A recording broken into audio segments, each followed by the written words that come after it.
Echo Village represents our belief that housing is a basic human right.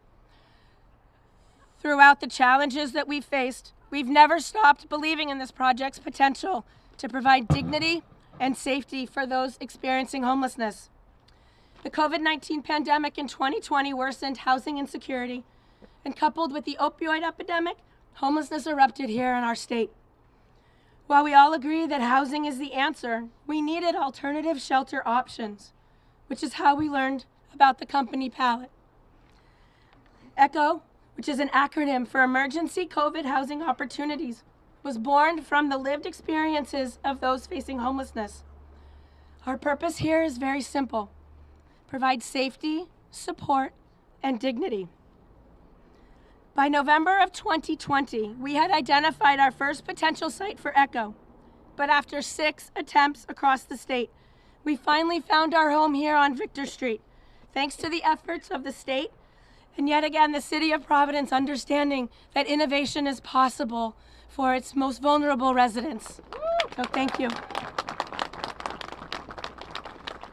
And while being the first project of its kind in the state came with its own challenges, we remain committed to learning and improving every step of the way.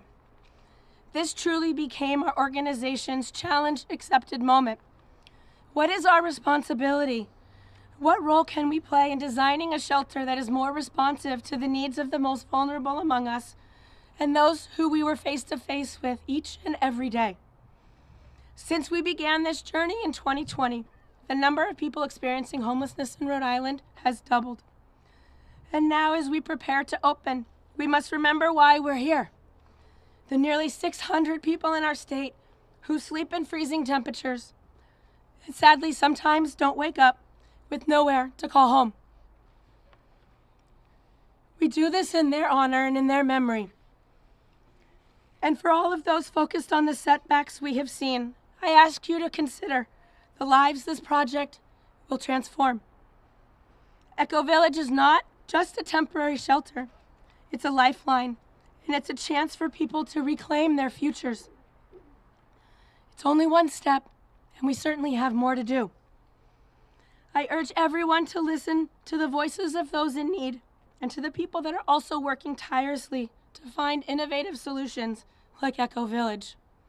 There's lots of really wonderful, beautiful ideas that are happening in our nonprofit sector, and we deserve to be heard, and we owe it to that community to support them. So I want to take a moment and thank the federal delegation because they're doing really important work right now on behalf of our sector. So thank you again. When our neighbors are suffering, the cost of doing nothing is far too great. What price can we place on a warm bed or a door we can lock, or the stability that allows someone to finally breathe, heal, and hope again? Echo Village is built on the wisdom of those who have faced the hardest paths. So let's please keep their voices at the forefront and remember that this village is more than a roof. It's a gateway to dignity, passion, compassion, and lasting change.